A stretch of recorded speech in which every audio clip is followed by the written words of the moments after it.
Welcome everybody. No intro, just more so because we kind of delayed it a little bit because we're getting our bearings in order. But well, this is a post Empoli, kind of a prelude to the Champions League. But we'll talk mostly Empoli because I think Empoli has a lot of things to talk about. Some frustrating things, some bright things. Mostly, I would say frustrating things, but. Obviously, Maple Dave, or shall I say Pittsburgh Dave, or American, well, technically, yeah, On American Dave. Nashville, Dave. He's Yeah, everywhere, Dave. Mr. he's Worldwide, everywhere, man. Dave. So Dave will be pooping in. He will be dropping in, Literally. literally. And here with me is he has gone back to his German roots, but we have German Dave, Oh, he's Georgia Dave Georgia today. Dave. Damn, he's Damn. everywhere. So he did hop in, but I think his internet connection is kind of trashy. He's We'll got get to pinwheel of death. let me just give a short intro while he's checking it. So, I haven't watched the game today. I was working all day, like literally from 7 a.m. Until 6 p.m. Like it was a full-on like contract talks and shit day. And I missed all of football basically. Went to the gym, took a shower, and now I'm here. And yeah, I know like nothing about the game, I have to admit. But honest to God, let me give you a summary and you'll tell me if it's right because I gave it to Dash and I said I am right. 60% ball possession, maybe maximum 1 XG, one or two chances. Our striker fluffed it. He wasn't involved properly in the passing game. And yeah, we weren't potent enough offensively. But we had lots of meaningless possession again. Correct? Yeah. Yeah. Go ahead, Georgia Dave. I don't know how good my connection is here. The hotel internet is quite bad. Well, that's what I We mean. hear That's you what good. happens. It's just the camera's lagging a bit, but we hear you. Yeah, I don't know. I don't know. I mean, are you on the guest Wi-Fi or are you on the actual Wi-Fi? What do you mean? There's only guest Wi-Fi. What do you mean the actual Wi-Fi? No, The Magic City Wi-Fi. well, yeah, I was gonna say there's like the Magic City Wi-Fi. There's like Magic two City. Wi-Fis. They have the Wi-Fi where it's like And decent the and it actually Wi-Fi. works, and then they have the other Wi-Fi that steals your credit card information. They have wireless No, connection not. and literal connection, physical connection. I wonder. Give me a sec. I'm gonna try to do it off my phone. I'll be back. It might be Okay. better. All right. He'll pull out and then slaughter back in again. But hello, everybody. Bones is here. Suave is here as well. That's actually, we'll talk about that one because you said we should have Oh kept my Moretti God. over for Joey. I told you all by the way about Miretti, and y'all wanted him gone. I told you, dude, we are underestimating him. He's still, what is he, 19 or 20 by? He's 20 by now. I Yep. think he had birthday this year, so he's 20 by now. But dude, I told you that guy is so talented and we have to give him time. And I think Motta would have formed him into something special. Imagine him as the sub for Cope Miners. He would be great in that role, by the way, if he's not the constant starter. But damn, Miretti would have been good. And honestly, even without watching the game, but we have already now a 4-game sample size. I don't know what the hell happened to Fagioli because the last game that we saw last season from him, it was incredible. What happened to that guy? He's betting again. That's why. It's crazy, man. That's my only thing. But all right, okay. Let's break this down. I'll throw the old sheet on there. Yeah, you're a little bit better. I think it is. You're just a little bit fuzzy, but that's it. But your sound is good. Like yeah, your sound is good. All right. Well, we'll try to roll with it. If it doesn't work, I'll pop out and hopefully we get some other Americans in here to join. Okay. Cool. All right. Oh so my God, it's 0.7 xg. So oh my God, it was even lower than I expected. yeah, Shit. no, lower than you expected. So I think the one thing that I found concerning, this doesn't surprise me. The 0.7, it doesn't Oh surprise my me. God, 15 shots and we didn't score once. You only had one on target. Oh my God. And it was a Gatti header. But kind of going into it, 0.38 to 0.72, 8 shots to 15, one big chance. And ironically, it was more Gatti than it was. They actually counted 2 of them, but in theory, it was roughly about 1 shot on target. A couple of them were outside the box, but I guess they count those as shots on target. But in really one actual chance. I think this number is a little bit skewed from it, but 593 passing passes completed, 66 ball possession with absolutely no teeth behind it. And I honestly like, because this is where I kind of get irritated, where everyone's like, some of the schnobs on the internet are kind of like, oh, credit to Empoli for a well thought out game plan and blah, blah, blah, blah, blah. It's like, dude, stop it. They put 10 men behind. It's the same style that you loathed for the last 3 seasons. They did that. They had a great counterattack at the end with pace. And if it wasn't for Gatti, we would have lost this game. We would have, in all honesty. Gatti made a really freaking good save at the last second. So, like, Can I ask a question? Go ahead. So, Gatti here. Are there still haters out there in the Twitterverse? I think they can't say anything, because here's a perplexing situation, Georgia Dave. Danilo's officially benched and Gatti's playing well, so like those people have gone into their caves. Yeah. Good. Because they need to shut the fuck up, because this kid is fucking amazing.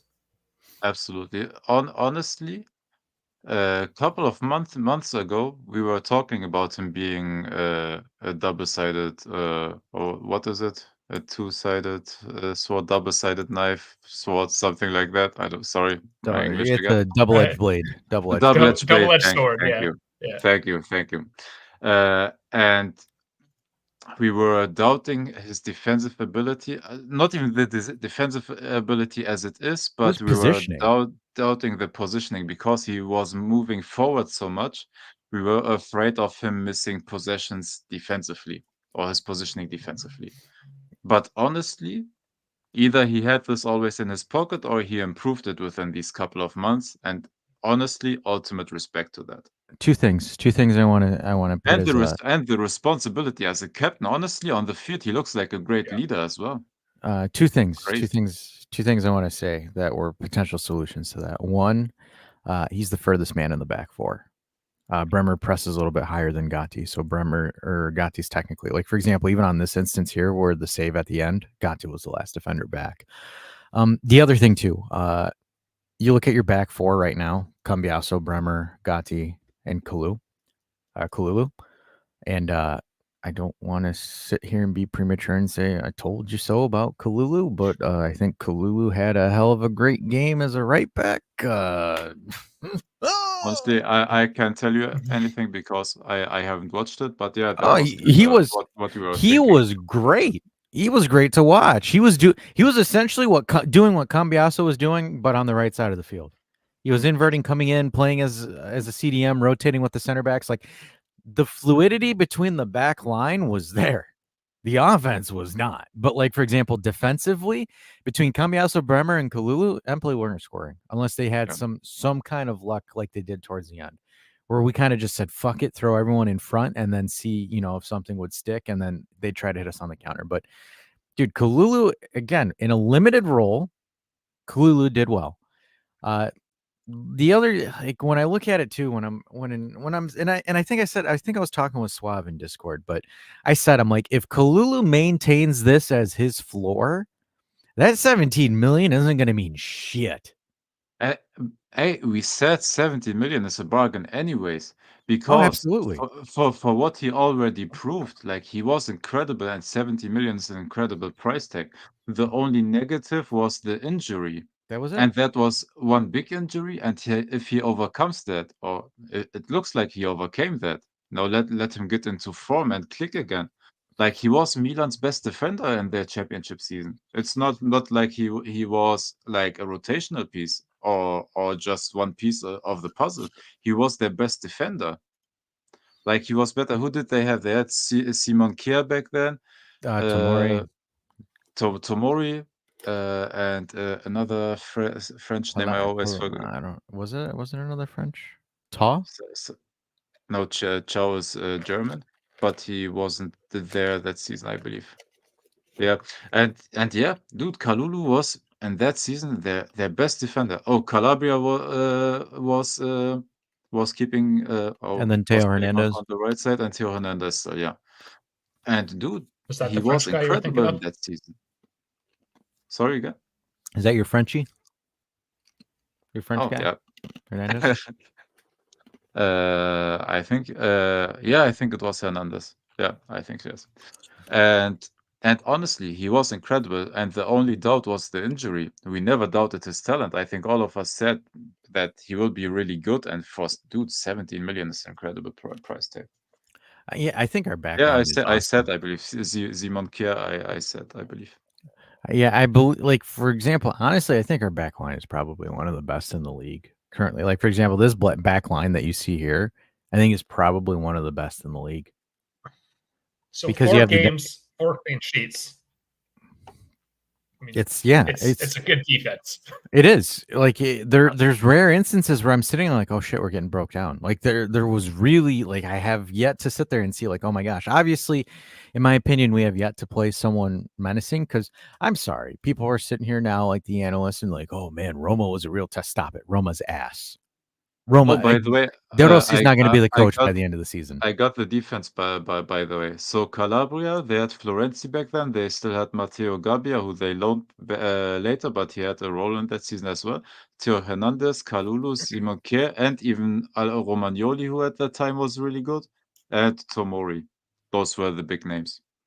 And he was the best defender out of all of those. Yeah, and he was a dual threat defender. He was able to pass, Yeah. move the ball forward, and that's what he did today. He did a great job. It's just like this back line. I think as far as you can argue and you can Great. say you need a ball playing center back, but I think that's not as crucial as people make it out to be. I think the biggest thing that needs to get cycled out is you've got to figure out what is causing the midfield to stall. Because that was one of the issues again today that was similar with Roma. And again, people can sit here and say Roma was a test. In my opinion, you shouldn't have drew to that Roma side at home. That Roma team is a pity. Like they got blanketed by this Empoli team. They were worse than Empoli was. Empoli, Empoli beat Roma, and even today, I would say Empoli played better than Roma. My problem with Roma was when I rewatched the game finally because I couldn't watch it like with 100% attention in Spain, and I rewatched the whole game. And chance creation wasn't like especially in the second half. Like we created lots and lots of chances and good positioning in the final third. We just weren't finishing anything.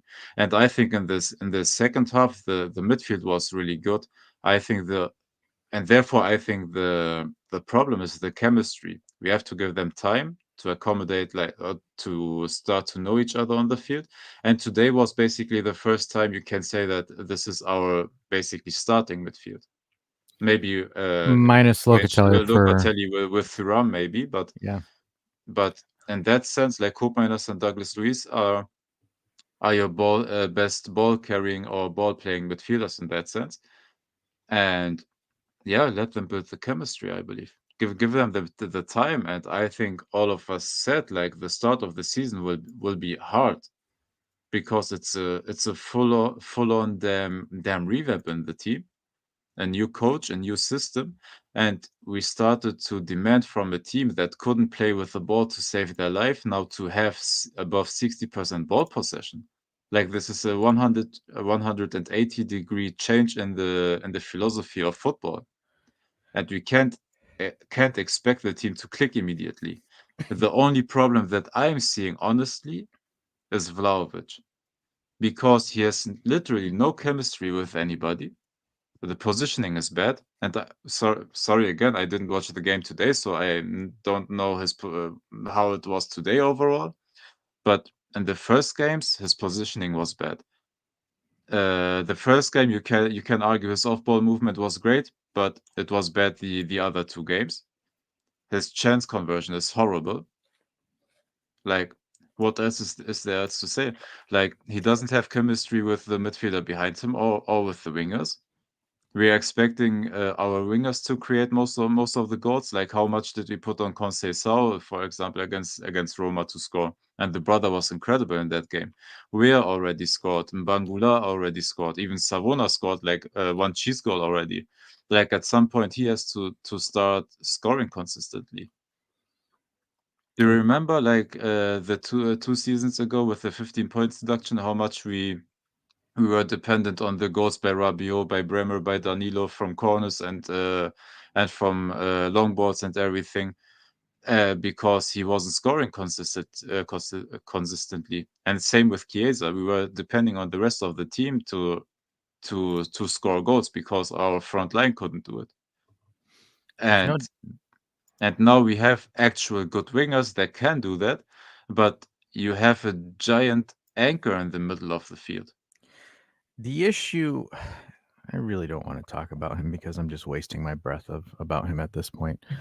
The issue is don't you sneak that long-haired French guy in here. Yeah, well, his mom said she doesn't want him to come back here, so that ends that 100%. She said Juve's door's closed. I thought she said, maybe I read it wrong because I haven't been able to pay much attention. I thought she said that nothing's off the table. No, she said the door was closed. I don't know if she recanted that statement, but she said that door is closed. Okay. The door is closed anyway from Juventus side. We don't need a midfielder anymore. Like, Yeah. it's from Juventus side, it's over, even if it's not from her side. Yeah, he's not coming back.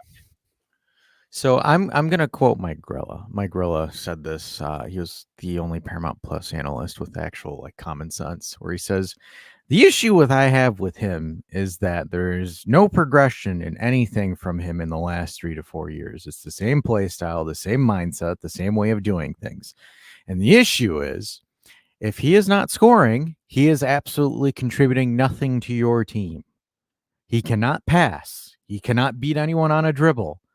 He cannot do a lot of things that a person of his stature should do. And I don't want to keep saying this because this keeps irritating the hell out of me, because we might as well just be the We Hate Dusan show. But he... somebody said we should just be called the Dusan Dive Show.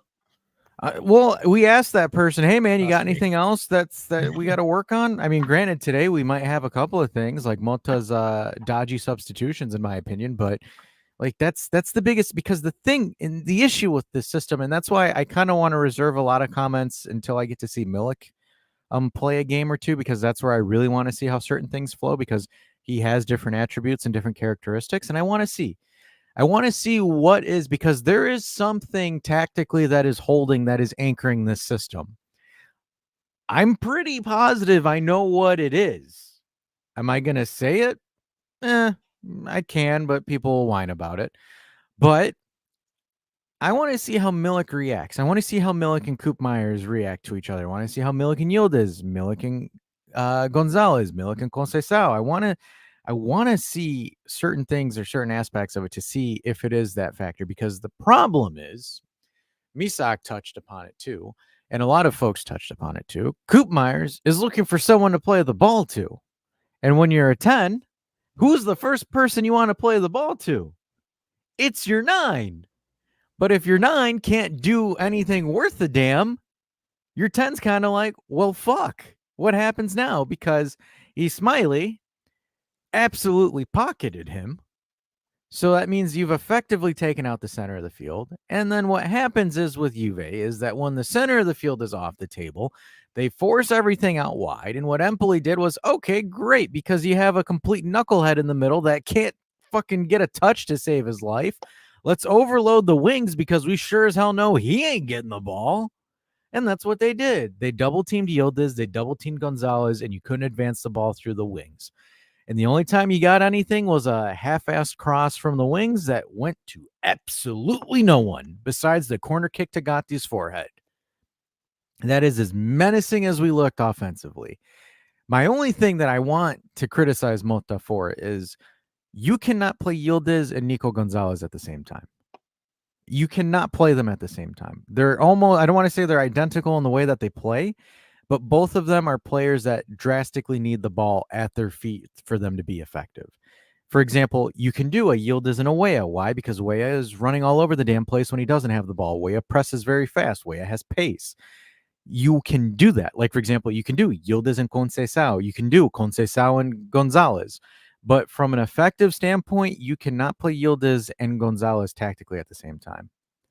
Because if you do that, you have essentially kind of caused off the ball issue or off the ball movement issues with it, because both of them, to be at their most effectiveness, have to be on the ball to an extent, because Yildiz off the ball, not the greatest. Whereas, like, for example, Way off the ball, Way is electric with his speed. There's a couple of instances in the second half where Way pressed up to their fullback and was able to win the ball back and start a quick counterattack. That's going to be where I want that. Just from the player characteristics, I don't think it'll work. The only time it'll work is if you do Yildiz, Nico at the 9, and then Conceição at the 7. That's really where I see it being effective, because I think from the initial eye test, from what I've seen initially, obviously things can change, right, once you get a little bit more. But I think from what they're capable of or what their characteristics are, I don't see it being effective with both of them together. Obviously, Nico came back from Argentina. South American players, when they come back from international duty, always have kind of like that jet lag, or that kind of like, there's a little bit of a delay. But the other thing I was a little bit disappointed in is he instantly took off Dougie Luiz and Locatelli. I kind of wanted, even if it was for 5 minutes or for 10 minutes, I wanted to see Koopmeiners, Luiz, and Thuram together. We did not get to see that, unfortunately. That's where I was a little bit disappointed. We got to keep a couple things in mind as well. One is that Mata, and I mean, we've all known this anyways, early season, Mata's got to figure out what works together. I mean, what works in training might not actually work in an actual game, but also the rotation, right? The next few weeks, very, very tight schedule. So he has to make these rotational moves with people coming from international breaks, people coming off injuries. There's a lot of man management that needs to be done. And this was one of our biggest criticisms with Mata last season, with the whole like Allegri out, Mata in, what have you, is he's never coached the top European competition, the Champions League. Now, this is his time to prove that he can actually do it. Do we know if he can do it? I guess we're going to find out. We don't actually quite know that yet. And today is pretty much step one of determining if he can or can't. Look, I put a heat map on the screen from Vlahovic from this game. I have a big problem with this graphic. Overall, normally you would say it's intelligent striker play, how he moves outside the box, like his heat map is pretty nice, spread out and everything. Normally you would say that. The problem is he is slow, he can't dribble, and he can't take anybody 1v1 to save his life. So you have to think in how many positions he is far away from the goal. And he doesn't have the intelligence to pass the ball from that area as well. He's trying to take someone 1v1 and loses the ball all the time. And I don't like his heat map being spread out like this. He is a striker, that's sorry, but I don't want to see involved in the passing game. Because he can do it. And if you can do it honestly, just stay in the box and be a pure box striker. Let your wingers and the midfield that honestly is a powerhouse now. If they find their chemistry, this midfield is a powerhouse midfield. And let them create for you. Stay in the goddamn box like this guy here. You don't see anything outside the box by Haaland. Look where his damn heat map is. He is finishing every ball that comes towards his way, but he is not as involved in the passing game.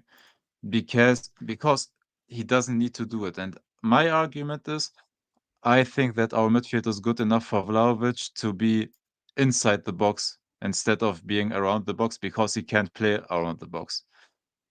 A striker like Harry Kane can play outside the box because he has the intelligence to involve all the other players around him. Julian Alvarez is one of those that is intelligent enough to play that style, to involve other players.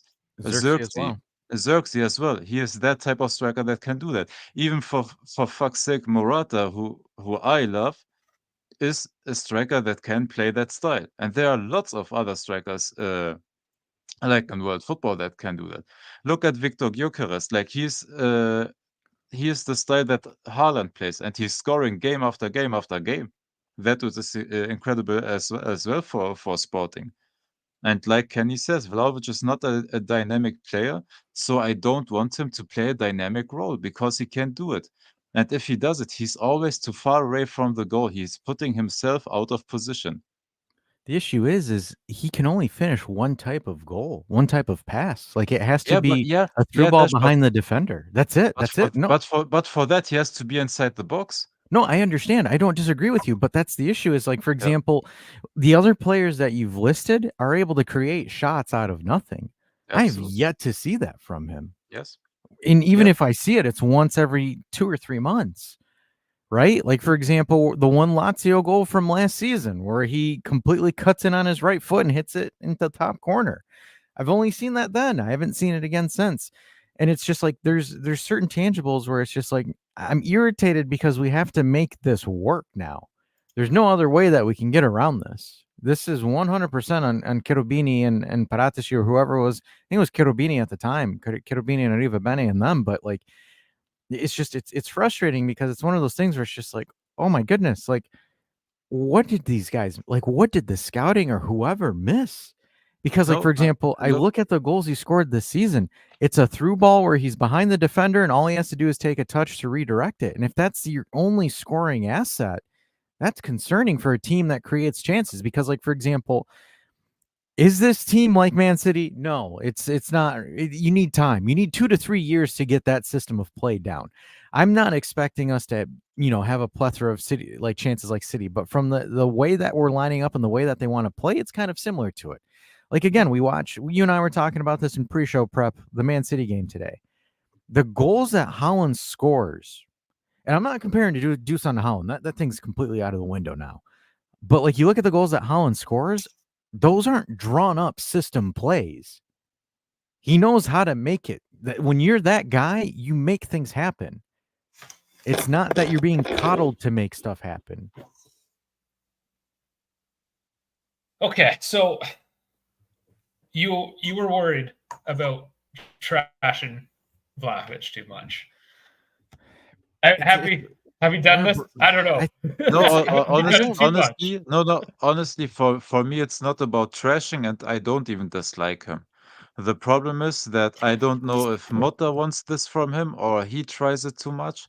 He is trying or he is forced to play. Like, still, I don't know which side is urging him to do it. I think But he Motta is playing a striker style that doesn't suit him. He is playing out of position if he is that much around the box. I mean, I showed you the heat map. He can't play outside of the box. He can't create. He can't dribble. So he has to be inside the box. But he's not. But he's not. Because it's just like I look at it and it's like part of me sits here and thinks I think Motta was forced to work with it. Because I don't think he wants of course. him. No, I don't think he wants him. Because No, it's like, for example, he doesn't suit Motta's style at all. That's the thing. the Like only issue Motta is the contract. wants that dynamic striker that can involve other players or can create for himself as well. Like all those guys, Harry Kane is damn 31 years old and he can beat still people out of the dribble. And if he doesn't have the speed to that, when the defender has a speed advantage, he's still intelligent enough to turn a bit, have his back to the goal, wait for a winger or for offensive midfielder to make a cut, and then pass the ball off to them. And he doesn't have the intelligence because he's trying to go with his head through a wall. It's honestly kind of like Luis Diaz's backup. So Mr. Aliev says nothing wrong by drawing away at Empoli. They are a great team. No, I think they're. I don't think disagree they're with great. that. I would disagree, but I disagree with that. Let's find some common ground. Disagree. I'm usually I'm not usually the guy to say, "Oh, we are Juventus. We have to win a game like this." But for them, we have to win a game like this. Can we state this like we should win? We should win these, but we shouldn't have an XG. We shouldn't have an XG of 0.7. We with shouldn't No, have there's against other Empoli an problems. XG underneath 1. Okay, now 10 toes down. He says, I don't think Dusan was the biggest problem today. If not him, then what was? Because the problem with him, the issue is, like, for example, he sets the tone for how your offense goes, right? Because if he's moving in a certain direction, if he's pulling center backs in a certain direction, it opens up space or it frees space, right? Like, for example, if he's getting dangerous cuts or dangerous dribbles, it forces Empoli back. It forces them to man mark him with an additional center back to cover the space, which then in turn opens up. It's a domino effect. And the problem is if the opposing team doesn't respect your center forward, that means it's essentially they're putting all their eggs on the wings.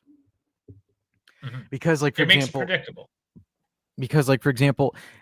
Empoli were double teaming the wings because they knew that's the angle of attack that they were doing. Because you would see Yildiz beats one guy overlaps the burnt defender to cover.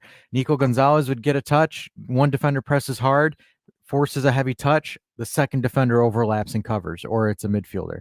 That's where, because, for example, if you have a striker that is essentially cooking the center back that's man marking him, then that forces them to either have the other center back overlap to cover, which then forces the fullback to play a little bit more centrally in. Because, like, for example, if your striker, I'll get the board. I don't know why I'm talking about this where I can visually show you guys this, but when you have, for example, say we have a center back here with Dusan, right? The center back is man marking him. It's a traditional back four.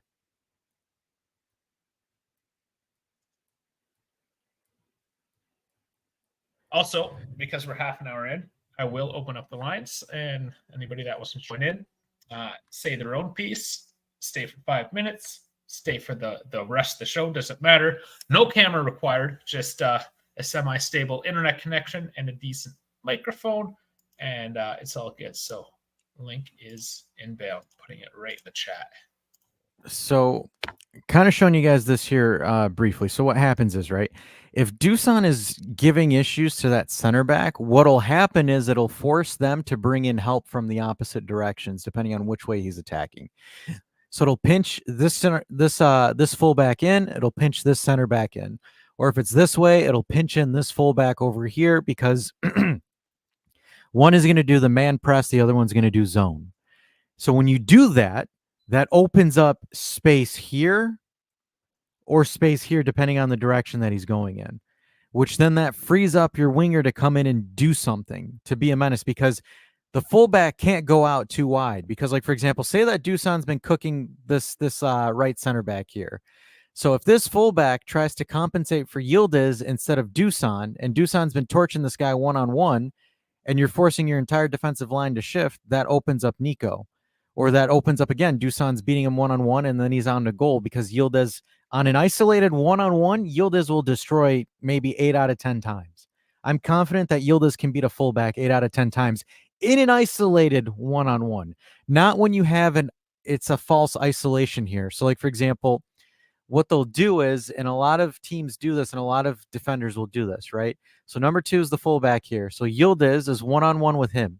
You think it's an actual isolation, but what happens is number 1 right here is banking on number 2 to get beat tactically.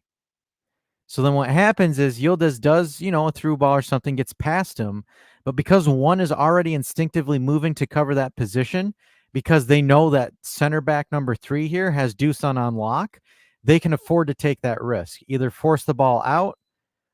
So what that number 1 will either force the ball out of bounds or just boot it in this opposite direction. Because either way, as long as they clear the ball, that gives them time to reset or reorganize.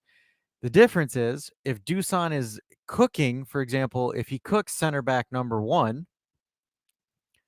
what'll happen is then number 2 will have to shift into this position to cover this intermediate space, which opens up this area of space, which allows Yildiz to get across. Or if Yildiz goes here, then this defender has to decide, because you catch this defender in a bad position. Either I have to go do a man press, hope that this midfielder comes back in time, and let's say Cabal or Cambiaso goes into this area here, and then again, it shifts everything over tactically for them to compensate. So then you have what you would have essentially an overload here, because now you've got a center back occupying Dusan, Coop Myers, and Nico.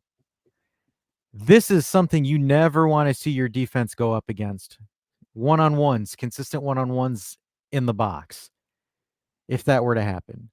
So that is any team's nightmare, because, for example, you have 3 chances. All of them need to at least beat their defender once, and 1 out of 3 will beat their defender on a one-on-one.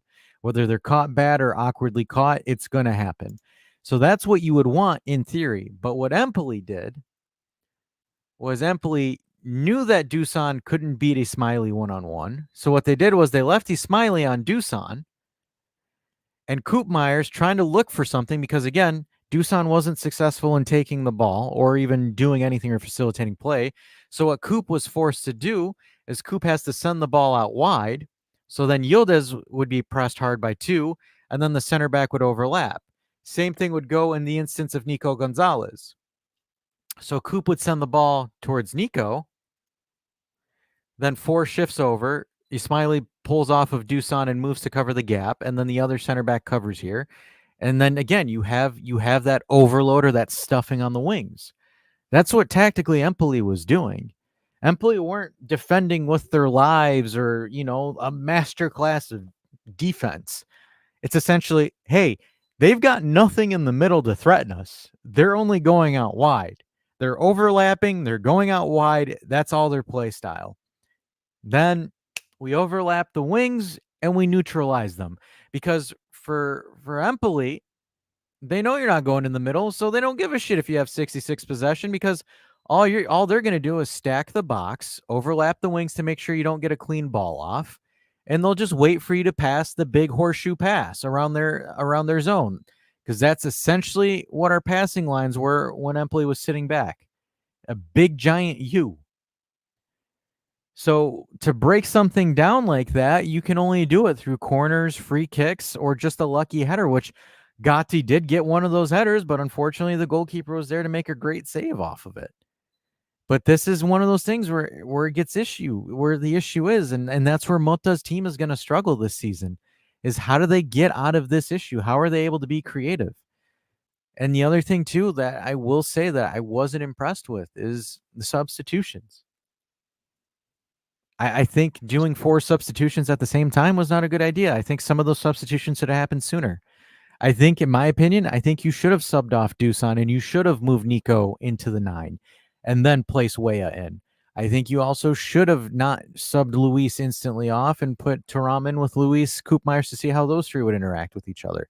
I don't think I don't think Fagioli should have seen the field until the last 10 to 15 minutes, because holy hell, Fagioli looks terrible. Which I don't understand how. But again, maybe he's betting again. I have a feeling he's maybe not a Motta player. Now, Dash, I need to do one thing before you take that screen away. And that's get Chiesa the fuck off that board. I thought exactly the same thing, Dave. Honestly. that giant red dot on the bottom. Dash, the giant red dot.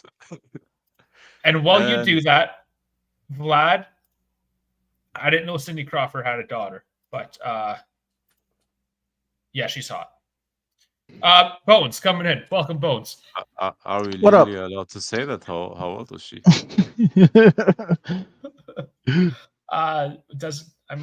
As long as you don't. Is it weird? Is it weird to say mine or something? Maybe it is. Maybe. I think she's at least 20. I think it's okay. I think we're okay. Let's quickly step away from that. If not, it's like, oh no, the YouTube is taking over already. Okay, hold on. She's 23. We're good. Okay, safe. Hey, everything good. Everything good. Ooh, we dodged the bullet, man.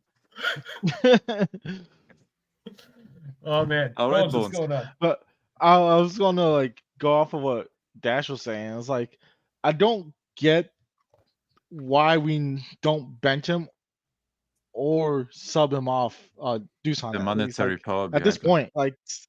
Seriously, why is he always on the field? I mean, it's the same thing like since last year. Since last year is like, why are we still playing him? And then when people were like, well, we got to get our money back, it's like it's too late. At this point, it's too late. It's part of it too. Go ahead, Dave. I got a joke. mean, Go ahead. Okay. I think we have the same opinion on it, by the way. Yeah, we have the same. If you don't play him, his value goes down. But if you play him and the value goes down. Yeah. So what do you do? The question or the problem is what is taking his value more, playing him or benching him?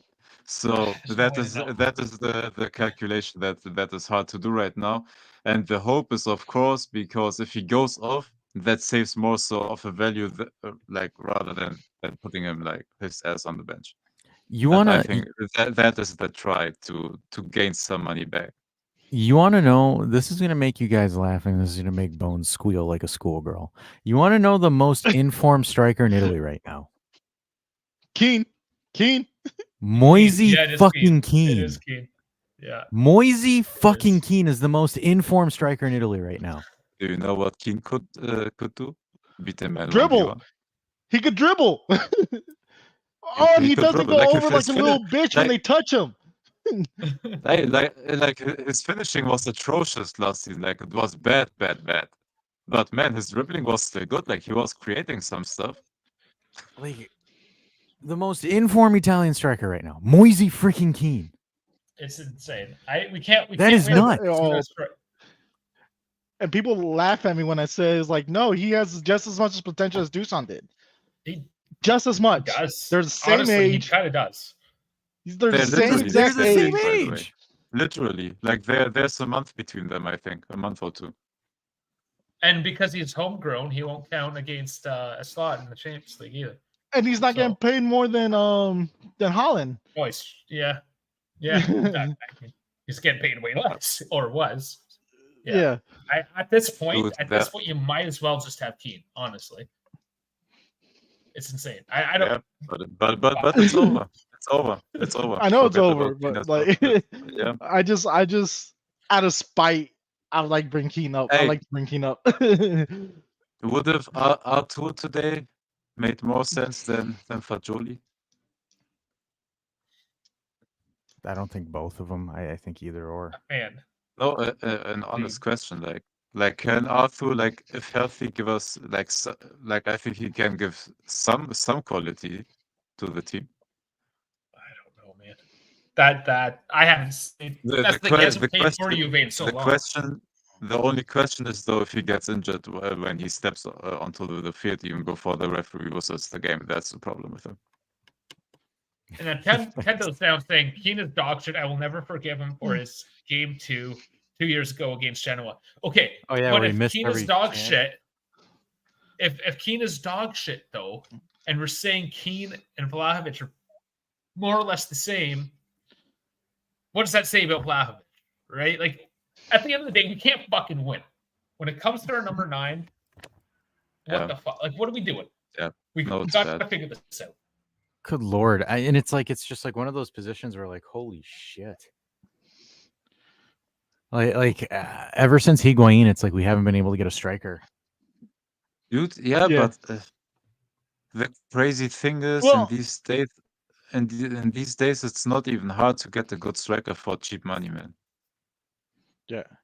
Well, I was going to say, before, I don't think it was really a striker problem. It was definitely a midfield problem. We definitely had a midfield problem who couldn't get the ball into the final third and actually like good places. Now we have the opposite problem where we're getting the ball. Like we got midfielders who can get the ball there, but no one to get it to.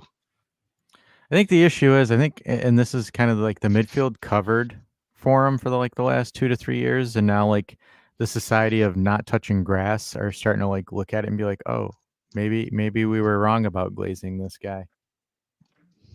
Speaking of not touching grass, I know you want to trash that one guy in the comments, but I mean, you mean messing with minors? The Allegri derangement syndrome guy? Good Lord. I couldn't imagine the guy that said, "What you guys are wrong." Okay, I'm just going to say this now. If you're going to comment and your comment starts with you're wrong, I'm sorry, that's not a conversation.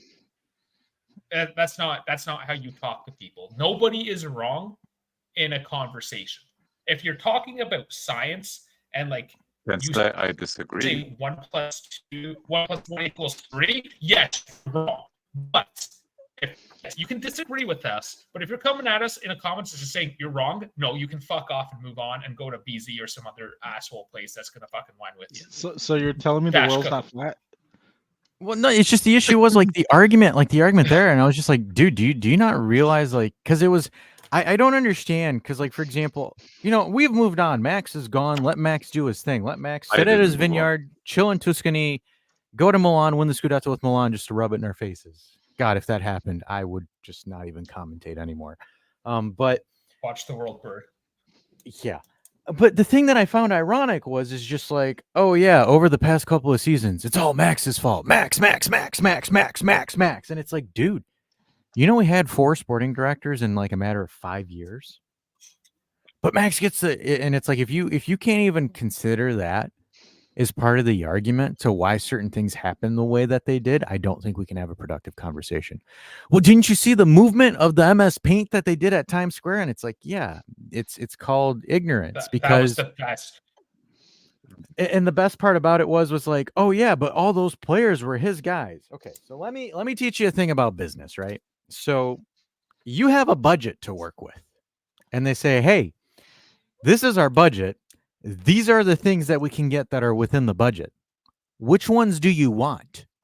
That is my players or my picks. Is we've been in the red for the last 5-6 years, and it's like when you look at like for example the players that you get to choose. Hey, yeah, we'll get you a midfielder, but it's going to take forever, and his name is Locatelli. That's really all you're going to get. And Moise Keane as a striker. I'm talking about his first season back. And 6-year-old Angel Di Maria. And then it's like the following season, right? The following season, we don't really have much money to really invest in anything, so we're just going to do free transfers. So, you get, what? Early 30s Filip Kostic, twilight of his career is Di Maria, and Pogba with one leg, because there wasn't any alternatives, and if the other alternatives weren't that good. Hey, Kostic was bombing. Like when he started last season, the start of the season was incredible from Kostic. I'd argue his legs died. That's kind of what happened to him. His legs died. Yeah. He needed some of that testosterone to rub that Pogba was taking. For sure. And it's just like, okay, great. Yeah, I can understand the Alexandro, right? Like starting that was a boneheaded move. It's not all of his moves were great. It's kind of the truth, man. Like I can sit here and I can say hold up. I know the fan base didn't like Alexandro, but you have a damn big roster and you have to play the players that you have at disposal. Even though we had only Serie A and the Coppa Italia, you still have to rotate the squad. Like not as much as when you play in 3 or 4 competitions, because we have now the Club World Cup after the season, but you still have to rotate the squad and use all your assets.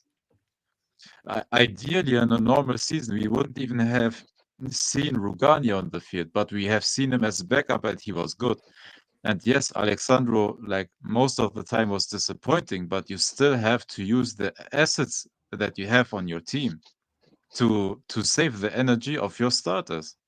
That is football. You have to conserve energy, man. And if a player that you don't like has to play some minutes here and there.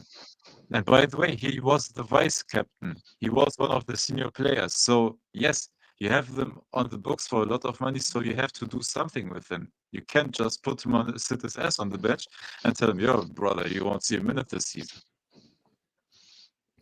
That's not how football, how squad management, how management of your assets. That's not how it works, man. So I'm going to argue this one and say that was. Go ahead. Oh, I was just going to mention that even though I'm in a hotel, my internet is still better than German Dave's here. As he sounds like you a might robot. need a little reset there, buddy. Really? Hey, I'm hearing you perfect, man. Oh. Yeah, you're robot. It might be a microphone thing because he sounds a little bit choppy. But Allegri played Wash, Bonucci, and Sandro over Rugani and Gatti. So this one, that was when Gatti first came on, right? And there was like moments where Gatti played well, and there was moments that Gatti played terribly. Dragani also had calf issues. But like there is, yeah, and like I said, right, there are moments where, like, for example, I don't agree 100% agree with everything that Max did. There are some moments where I'm like, Max, what the fuck, dude? But like my issue, and this is where I'm debating it, and I'm saying that people sit there and want to throw these last 3 years of why everything happened on just one dude, and it's like, dude, you can't have a productive conversation that way. Because, like, for No, example, there are moments, like, right, for sure, But man. Like the fact that Bonucci saw the field more than he should have, I agree with that. yeah, no, I'm with you. Especially I'm not I think we should have been gone with been done with Allegri, but I don't blame everything on him. Like a lot of these players were from prior coaches who they chose. So you gotta like it's like, hey, we got some players from this coach, a player from this coach, another one from this coach, make it work. And it's like you're trying to mix ingredients that don't quite work together and do something with it. And he made some things work. Like he did. But then there's times where I'm like, dude, we can't sit back on one goal when we're being this leaky or something, you know? Yeah, and I'm with you there. I'm with you there. There's moments where I'm looking at Yeah. it, I'm like, Max, fucking kill the game already. Like Yeah, there are exactly. times where I've had those moments and those thoughts to myself.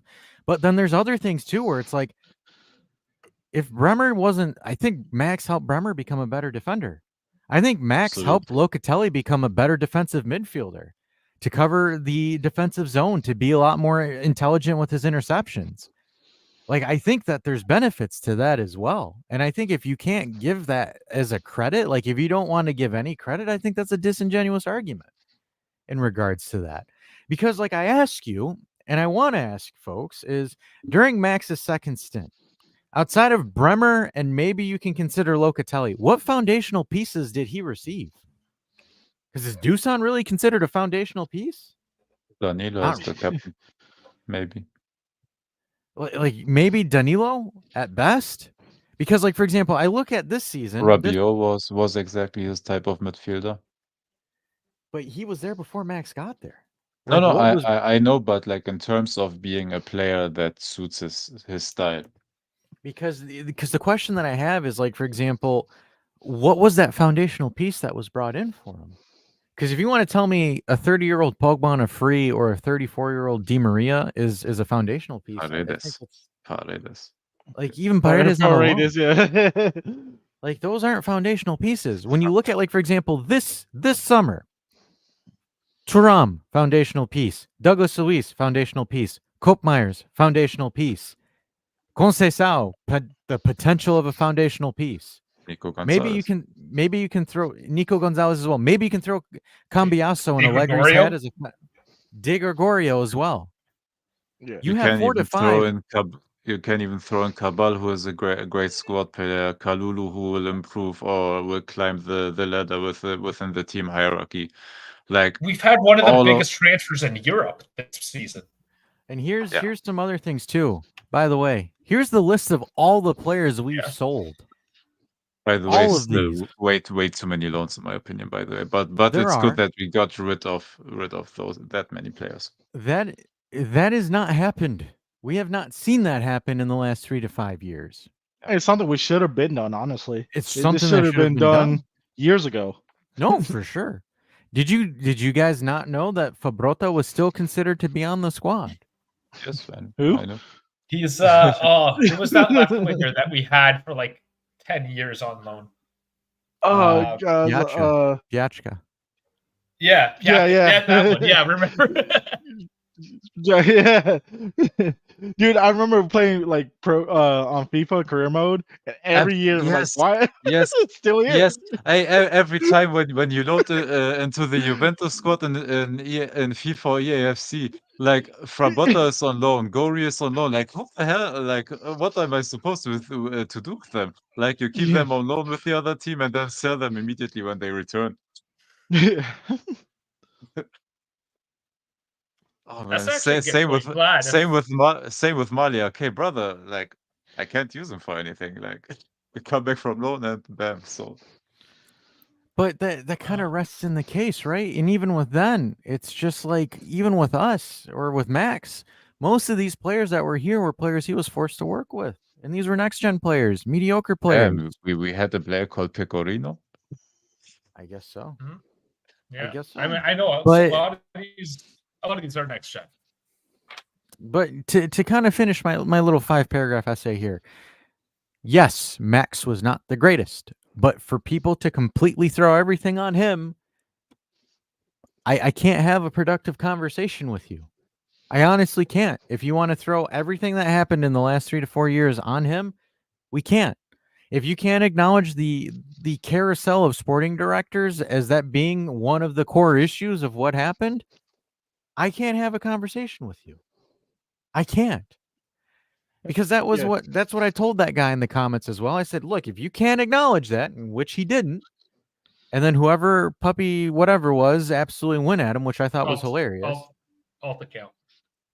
That was pretty hilarious because he was like, "Oh, you're using big words," and I'm like, "Good lord, this guy." He's like, "Go back to your university and get indoctrinated." I'm like, "That's a fantastic." They weren't even big words. That's not. No. I love when people are like, "Oh, don't use big words." You're like, because remember that guy from England a few months back that was when I was in Greece. Remember that? And that one guy was like, your university education. It's like, dude, just because somebody knows how to talk doesn't make them an idiot. It makes them not a fucking idiot.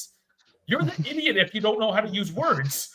Like, how are you arguing this point? Oh my god! And then he tried to switch it into a racism issue.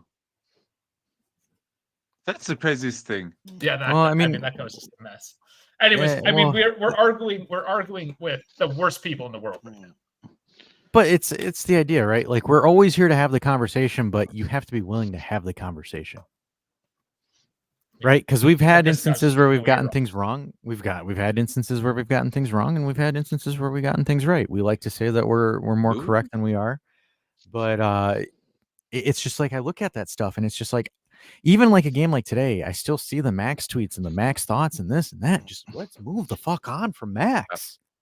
Yeah. Like he's gone. Let the man go. And look, he is gone. We have a different coach now. And I think we are all on board of Motta because the first people are already on the Motta out train. And with those people, sorry, but shut the hell up. And if you are one of that, please leave immediately this community, please. Because that you're not an intelligent human being. Like it's disingenuous. Like those are on all accounts. David, like, those are the same folks that called me David. Oh my god, that's oh, he's serious. I'm cooking today. No, oh my god, those are the same people when Maple Dave was, or when Georgia Dave was Maple Dave. When him and I were doing, I think it was a Wednesday show or a Thursday show when we were reacting to the Champions League draws or the schedule, and like we were being conservative, right? We were sitting there like, I don't know, we should maybe temper down the expectations. And we had a couple of folks, we should be in the semifinal. Why are you guys cowards and undervaluing us and blah, blah, blah, blah, blah. And I said, you are going to be the same meatheads when things go wrong. You're going to be the same individuals that are going to start bitching about things. Because remember, I had someone tell me that, oh man, Motta's an elite coach. Look at what he did to Mbugula, or I can't even say his name now because I'm on the zone here. Bangula. He's like, he made Mbangula an elite player. Guess what? Mbangula looks like a next-gen player. Against Roma and today, he looked like a next-gen player. 2 games happened. We said, relax. Again, 2 shitty games. Relax. And by the way, he had this moment to shine. And now he had some games that weren't as good, and now is the time to get into the rotation, to get the Yildiz out, for example, to start your Conceições, to start yes, he's injured, but to start your different wingers now. And this is when you have a deep squad like this, you are playing your different options depending on how their form is. And if Mbangula's form was the first 2 games, or his best form was the 2 first games. By the way, that's a good form for a young player that came freshly out of the next gen. But also, you have to think there's absolutely no problem with benching him now and starting your other assets. You have to see it from a managerial perspective. He's a young guy that will develop in practice as well, not only if you give him pure game time. And now you can play your other assets, give them minutes, give them time to accommodate with all the other players to improve the chemistry. And by the way, Mbangula had the full off season, so it's no wonders that he wasn't clicking immediately in the first 2 games. But now, when the opposition is game planning for you and on your tactics, it's normal to get figured out at some point. And yes, he is very young and he has his weaknesses. And that's completely normal. Let him develop. Because there are already people saying, "Oh my God, we have the next Chiesa and whatever." Brother, they're not a completely different playing style. Yeah, don't call him that. We don't want another We wash. don't say that Yep. name. We say And- Luis Diaz's backup. And please, give them some time. Even Yildiz, he's the same age as Mbangula, I believe. He is. And he's getting praised like whatever. Second coming of Jesus. Oh my God. Look, Arda Güler, for example, we all know he's getting pushed by Fabrizio, by everybody. So he has a huge yeah, Agents. what is it called? He has Huge all the agents. Huge fanfares behind him, like they're blowing smoke up his ass and everything. And you can't tell me that Arda Güler is right now so surely better than Yildiz. And by the way, that's normal. Arda Güler is 2 years younger, I believe, than Yildiz. And he needs his time as well. And he's already at Real Madrid. So give all these youngsters their time. And let's stop comparing them to former players we had, man. Give them their time. Let them grow into their position. Yildiz right now still, like I said That's this the already worst. last season, and I'm still saying it. We don't even right now know what his best position is on the field. We We don't know what his he's ceiling not, is. he's not Yeah. even that far developed that we know where he is best on the field. So Well, is that not give the issue we all brought up these too? youngsters It was time. mentioned. It was mentioned today by the commentators even about Yildiz getting the number 10 and not really proving himself yet this season, right? Like we glaze so fucking hard. It's like No, we're it's just putting you double wanna- dip. We glaze so hard. You know, our Juve- kids used to be black before, but we're so heavy glazers that we got the white stripes. Yeah, but Tripping with the Juve's marketing team has done such a phenomenal job bamboozling people. Oh yes. Oh yeah, Absolutely. And you gotta they give have them credit done for it. they have done an exceptional job of bamboozling people with it. And this isn't me saying that Yildiz is bad. No. I don't want to say that at all. That's not absolutely the not. argument at all. I think that they have done so well to paint him as the next Del Piero that it's I guarantee you they're raking in money. yeah. I Oh, guarantee you that they are. absolutely. I would experiment with putting him as a striker for a couple games just to change it up a little bit. But a I do little agree small. with it. It's No, I mean, so kind of go ahead, Bones. Sorry, Bones. no, I was just gonna say. I mean, we just have a paperweight in the middle right now. It can't be worse. So to answer Amir's comment here, so new players still need time to gel. Douglas needs more time to adapt to Serie A. Not a good showing today, but we still need to give them time before judging.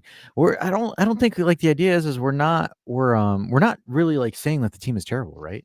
I think it's more so what we're looking at is we're pointing at inefficiencies that we've seen so far. For example, today is one of those things where I think, in my opinion, I think we should have won that today. It is. Sure. It is there are instances of play where you could see the players being a little bit too individualistic, but there's got to be one of those things where certain forward players need to take the bull by the horns to take the game in to go for the game there. But and I think that's the thing that we've argued, right? And even David has said himself is that there's certain aspects to it with how quick and certain players not being there. They need more time to gel. I think it's just we're looking at certain things and certain aspects of it that we're critiquing right now. Yeah, no, it's coming together, and I'm going to assume Amir was not here right at the beginning, and that is a point we did make. It's a point we No, made at the absolutely. beginning of the We season. No, agree absolutely. That with is that. it's taking time. It's 100%. Yep. Yeah. Yeah. And for also, sure. We this definitely was agree with you on that. This was Koopmann's first game. Like I mentioned already, I haven't seen the game today yet, but this was Koopmann's first start. Like, give him time. Like, he Yeah. didn't have a preseason. He didn't play the Euros. Like, he literally didn't play football in the last 2.5 to 3 months. He The hasn't other played He was stressed football. out, man. He didn't even practice with within football squad until he arrived with us. So and the so give other him time. He has to get his fitness back, and then he will start to get into knowing the team chemistry. Fitness right now is the most important thing. Well, and the other thing you need to take into account too is he's going from playing as a backup to Skamaka, or not like playing behind Skamaka, to Yeah. with Dusan, right? Totally different players. Absolutely. Like for example, Skamaka and Koopmeyers, the way that they connected and interchanged with each other is one way versus what he does with Dusan. So that's another thing too. Like that is a way totally different thing as well. So like that's also right. And again, if we come off as us saying like this team is trash, please do not take it that way. That is not, again, No, that is it's not trash. The it team is is not not trash at all. yeah, it is not the interpretation that we're having here. So, if you're making that interpretation, we're here to tell you that that's not what it is. There are certain things that need to get improved. There's a lot of bright spots that we've seen. There's certain things like, for example, my only critiques that I had was the substitutions that I had. Yeah. Outside of Go ahead. I was gonna say, going off your substitution thing, that one play with Fagioli and Cambiaso, man, and he was like, where he passes it to Fagioli and runs right past it, like an easy, just like sweat right to me, and that we could have had it, and Fagioli just held it, was like, I'm gonna shoot this, and like right into like the defender. Fagioli Cambiaso was losing his shit. Yeah, Fagioli was irritating the hell out of me. Like, he just lackluster. But ironically, out of all the players that played on the pitch, the ones that were the lowlights were previous regime players. So that kind of goes to defeat. Remember the narrative that we were arguing with last season, guys, or even the last 2 or 3 years? These players are elite. We should be able to compete on all 4 fronts with these players. And it's like, how they looking now? And speaking of which, there's one individual that can't even make the bench for Liverpool. Has he Can't got even any make the minutes? bench. That's the man we're not allowed to talk about no more. We call him Luis Diaz's. I don't think he's even Luis Diaz's backup, because I think he already has a backup, so he's the backup to Luis Diaz's backup. Funny enough, Diogo Jota, who is right now Liverpool's main striker in front of Darwin Núñez. Normally, Diogo Jota is the sub on the left side, and Darwin Núñez the starting striker. And then there's still Cody Gakpo on the left side. So I don't know. There are so many left-sided players on Liverpool that I think we have to call him Mo Salah's backup. I don't even know if he even sees the field, besides Carabao Cup. He's there. Yeah, the Carabao Cup. He's a Carabao Cup player at this point. So we can't. So I got yelled in a comment. So we can't compare Holland to Dusan anymore because somebody got mad at me for doing that. Oh, it was me when I got their heat maps up. It was me. Yeah, but But no, I just wanted to show like on base of their talent. Like, of course, Dusan is not as talented as Haaland, but it is about the style that they usually play. Dusan is stylistically a similar player to Haaland, but he is playing out of position, trying to be basically a second striker. That is what he's trying to be, a hybrid 9-10. And he's not that. He can't do that. Well, But Th- that is then- what he's trying. But that is what he's trying to do, or forced to do. I don't know. So then that But begs he's playing out of position, and that that is what I begs- wanted to show with that heat map. begs the question then. Then either Mota is blissfully like disregarding that and trying to force a square into a round peg, or like that's right. Like that's the thing, right? Is that like is Mota really forcing this? Because that's why I said that we can't really judge much in that position alone. We can't judge much until we see Milik. Yeah. Like I think And also, we don't know if it's managerial, if it's Motta being forced to play because oh, it is an 100% he's asset. being forced It to play. is an expensive asset. You can't just put him on the bench. And I think all of us know that. And even if we were Nah. the coaches or the sporting director, we would have Incentivized it. sorry, to play him because that is right now in your team the biggest asset with, by the way, a contract that is also running out slowly. So you have to address that position, and you do that and hopefully of him being of him performing, because after this season he has another like just one season left on contract. So you have to lock him either up right now, and he has to earn a contract, or you have to sell him at the end of the season. And if you sell him, you have to play him. You can't put him on the bench. You have to hope that he will start again, like scoring. Yeah. I don't. I get that, but at this point, it's been 3 years that we keep saying that same thing. It's like He's only been we good. I gotta play agree. him I so agree. we could he's for his first value and whatnot. Maybe out of his But sell him then. You know what I mean? I'm sorry, his- but just sell him. his Get rid of. entire We should have gotten rid of him by now. his entire career, he's only been elite for 7 months. If you look at his entire career since he broke onto the Fiorentina first team, he's only put up elite numbers for 7 months of his career. And that was 6 months with Fiorentina, 1 month with us. That was it. And it's like and I kind of want to address this too, right? Because like someone said, "Oh my gosh, like you guys talk about him." Like the problem is, right? And this is where I kind of get a little bit on the business side with you. The amount of money and the amount of investments that are locked up by him forces you to try to solve his issue, because the problem is it's different if you didn't spend 80 on him and you bought 2 strikers for 40 million a piece, because then it's whoever's on their money plays. Like whoever's good plays. But the issue is you have one that's worth 85 and Milik that is worth 3. You see how lopsided that is for a locker room competition perspective? Whereas if you look at your winger department, Conceição and Gonzalez are equivalently market value similar to each other. When you look at all the numbers, they're roughly about the same. Weah's a little bit on the cheaper side. Yildiz theoretically is worth more than all of them. And then Mbengula is essentially, the new kid on the block. That winger room, from a monetary perspective, they're all within arm's reaches of each other, which makes that room highly competitive. And then you look at the midfield department, where you have Coop Myers, Luis, and Thuram, which in my opinion are your de facto starting 3. Then you have Locatelli, Fagioli, and McKennie, and Artur, unfortunately. The only person that's arm's length away from fighting for that is maybe Locatelli. You could probably throw in Fagioli, but those, again, and you can even utilize McKennie for his versatility, but McKennie's the last person on that list. They're fighting for position in minutes. Right now, with the lopsidedness that you have between value and production between Dusan and Milik, the fact that that even is an argument right now is insane with the amount of resources that you've put into this one guy. The fact that people are calling for Milik to play is insane. Yeah.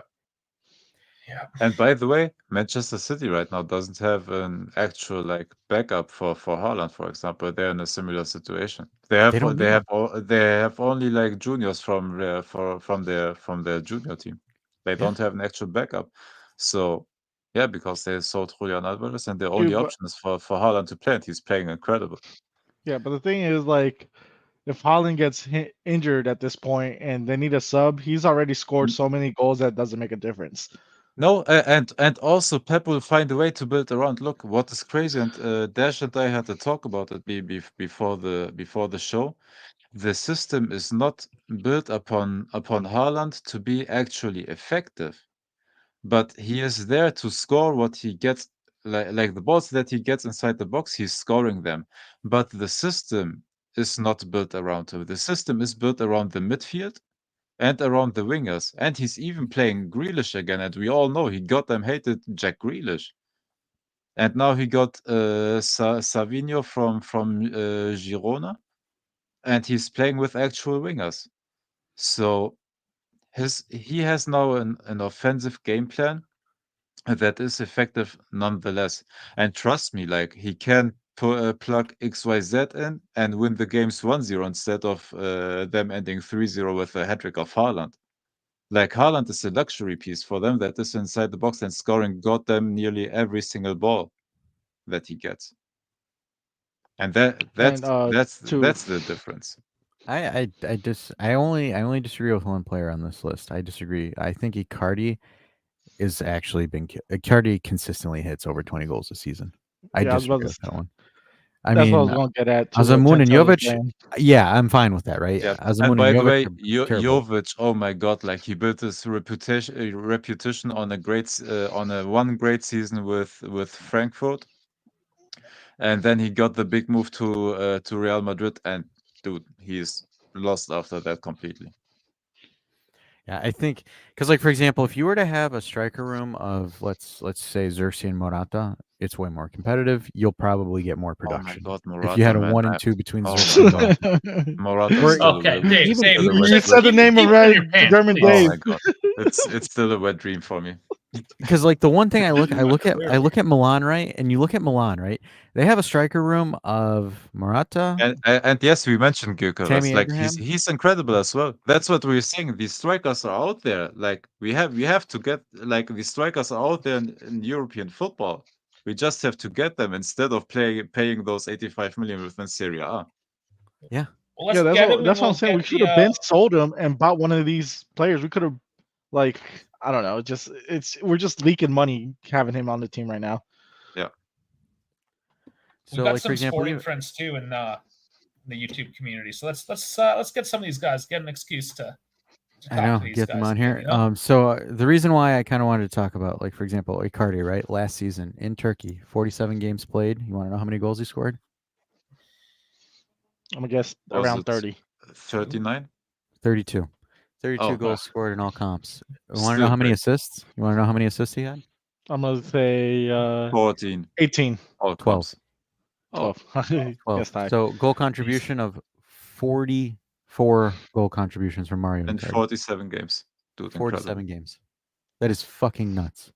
It's incredible. Yeah, And it's he's a also the box Turkish presence. league, and Galatasaray is a powerhouse there with the names they have. But still, it's crazy, and he did that in the Champions League as well. Like it's not like he was only scoring in the Super League. So he got not five goals in the Champions League, 1 goal in the Europa League, 6 goals in Europe. damn, and poor Icardi is now getting benched by Osimhen. I think as far as a box threat, Icardi's nuts as a box threat. And then you look at even the previous season. So if I look at 22-23, I think that's when we collaborated with the Lions Den, right? So in 26 matches, he scored 23 goals. Like, those guys are good. They're too busy. Their lives are too busy, but the Lions Den, man. And yes, Bernini was a top player in that league, but the thing that I want to tell you 10 toes down is Icardi is a box threat. Icardi isn't a dribbler. Icardi isn't someone that goes and does flashy moves. Icardi is, I sit in box, you give me ball, I give you goal. Score. Yeah. Like that is the one thing I think this team is lacking right now. This current Juventus team is lacking that one player. Because, like, for example, Ronaldo, you give me ball, I give you goal. He did that. Ronaldo was making shit happen out of nothing with us. So, like, for example, like with Icardi, I think if you had Icardi, if you have Coop Myers, if you have Douglas Luiz, if you have Thuram, if you have Yildiz, you have those guys spamming shit in the box, pretty sure Icardi gets behind one of those easily. And Icardi's positioning is so damn good. It is so damn underrated. Yeah, and the defenders actually fear him. Yes. And like, for example, that's all we want. We don't need anything fancy, right? We need somebody that's just. We don't works. need anything works, sexy. You don't need. For me, the striker position isn't something that you need the most sexiest thing out there. You just need an effective goal scorer, and then it helps everything. That's what we be. Like this transfer market, it wasn't about getting anything sexy. It was getting something practical. And by the way, we got some sexy stuff as well. Like, your midfielders are the sexy stuff. The midfielders where you go sexy. That is the one position where you're allowed to go sexy is your midfield. But when it comes to your But even strikers, then, are they like how sexy are they? Because they're still very, for the most part, a blue collar kind of set of players that we got, right? We didn't No, go they and are, but like splash $80-90 million on a striker that doesn't score. no, right? Like for example, yeah, but like in my opinion, I would say that Douglas Luiz and Koopmeyers, yes, that they're blue collar in a sense, but I still think they're sexy players. Yeah, they're By the way that I they mean, play they're and the way they look, but I mean, they're he got dad bod he got sexy, Lehman, though, right? because like for example, the reason why I'm saying it's sexy is because they can do multiple roles. That's right. It's like a Okay, luxury that's piece. it. It's a sexy piece. But that's like sexy like a cowboy, right? Like he's not a pretty boy. He's not going to be down the fashion runaway, but he's sexy because he can. It's not like build a Vinny brick Jr. wall. sexy. It's not Vinny Jr. sexy, right? That's Yeah. that's Just kind of want what to I'm trying to confirm say. that It's Dave dad, likes it's Cowboys. dad bod sexy. I was just in Nashville, man. It's You're right, Bones. I think he's a fan of Cowboys. yeah, I like For me, I think like for example, if you were to run a front line of like Icardi and then like a backup as like a Morata or something on this team, you would have a totally different result. And I'm sure, I guarantee you, both of those would have costed you no more than 35 million together. But by the way, I don't know how good to answer Vlad's like, what do you think our timeline motive looked right now if we had gotten Icardi? I don't know if it had worked because like he would have annihilated at least one of the players, like or vice versa. Like one would have like tried to get something on with Wanda, and that would have caused a No, he complete probably would have chemistry stole. He breakdown would have. within the team. He would have stole Chiesa's wife. Or somebody stole his. Like it wouldn't be the first time that a teammate stole his wife. So He would have stole Chiesa's wife. Oh man, that's You that think it would have been great. Chiesas? no, but did you hear like the latest rumors that Real is considering like in the next few years moving on from Vinny Jr.? Yeah, it doesn't surprise me. Doesn't surprise me. Putting Mbappe on the left side and Doesn't getting surprise me. Haaland from out of Manchester City. Doesn't surprise me. No, it doesn't surprise me. For them, either you perform or you're out the door. Yeah. Yeah, because it's rumored that Haaland has a release clause for only Real Madrid, and for them to be able to trigger it if they wanted. But I don't know what the figures are. Could you imagine that? Could you imagine that? Haaland and Mbappe, and then Bellingham on the same team. I would not. I would like to. And by the not- way, still Chouameni, Camavinga. Oh my god, and Vlad's Rabiot maybe. Could you imagine if So you're Rabiot saying they goes won't to take Real Madrid? Vlahovic? So 10,000 down saying Bernadeschi would have taken Wanda. No, have you seen Bernadeschi lately? Wanda needs a real man. Not whatever Bernadeschi is trying to do. Real man. She needs. Hey, Dash. She needs Dusan. Show the picture. Dash. Have y'all seen, Oh show the my God, picture of Dash. him lately? Let's see if I can get one here. Do you think she was the girl in Shannon Sharp's video?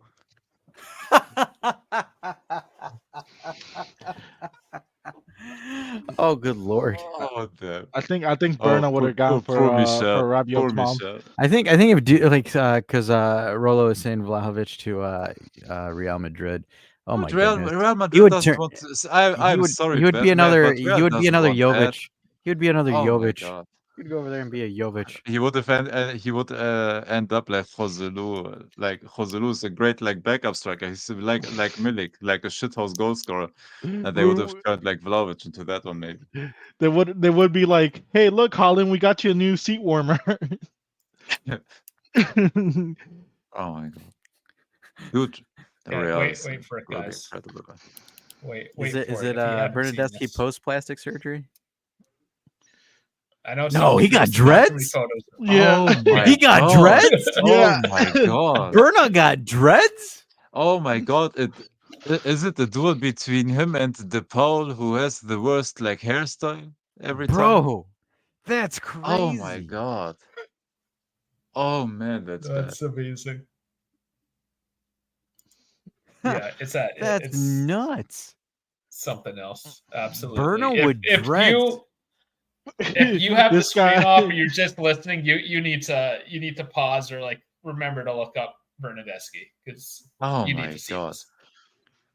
Good Dude, no, lord. it's crazy how his face is not the worst thing about him now. Oh, come on, be nice, be nice. We love him here in Toronto. Kind of. Fake dreads too. Yeah, I don't know Oh, what happened oh, there. is it It's extension? absolutely insane. It must be. There's Where no did that way. hair There's come no from? way that's not extensions. It's absolutely nuts. So Oh, Dave, I mean, what is it? It's not Canadian Dave no more. What is it? It's Georgia Dave. Oh, right now I'm Georgia yeah, Dave. Georgia. Georgia Dave. When are you getting your dreads? Yeah. Dude, if I show up on dreads, everyone needs to unsubscribe immediately. It's not. Absolutely not. hey, hey everybody. Bernardeschi did that GTA hair salon like haircut where you pay money and they grow you hair. Dude, I don't know. Toronto's an interesting city. That's all I gotta say, and it's worn off on him. But he's happy. Good for him. And Dave just Yeah, walks see, into JC saying Toronto. at least he's happy. Yeah, I Dave hate just that. walks. He just walks into Toronto and he just hears wop wop wop wop wop wop wop wop. Is that an Italian joke? You calling me a wop? No, it's just all the other ones around you. That's Woodbridge. They don't live in Toronto proper. They're on Woodbridge. Yeah, don't. That place is. They're not even the good Italians. I have a question, and I know Vlad might know this player. He's not Serbian, but he's Bosnian, and he's playing for Stuttgart. By chance, Vlad, do you know Ermedin Demirovic? Dude, that guy, I think he's already on 4 goals in 4 games, 3 or 4 goals. And he is also like he's playing in a double pivot striker position. And like his movements are crazy with his back to the goal. Like he's incredible. He can pass the ball. Like he's literally like finishing it from everywhere on the field again.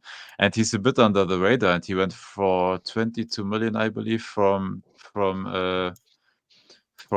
Freiburg to Stuttgart, and he's getting now Champions League minutes. And yeah, that guy will cost, like, if somebody would have gotten him like out of Stuttgart, like around 35-40 million with how he's popping off right now. That guy's an incredible striker, man. I love him, and I love watching him. And by the way, he would have been perfect for the system. He would have been so perfect. And Vlad, have you seen how he even resurrected a goddamn 37 or 38-year-old Edin Dzeko? It's crazy. He's assisting Dzeko for the Bosnian national team. Damn. Could you imagine if we got full? That's a striker. Could you imagine if we got full Krug? The problem is Phil Krug was just leaving if he gets a bag, and I don't want to give him a bag for 31 years old. Yeah, So he's that's up the there in problem. age. Like It's going the wrong direction. Like on positioning, he would have fit. Like Phil Krug would have been nice, but he wants too much money.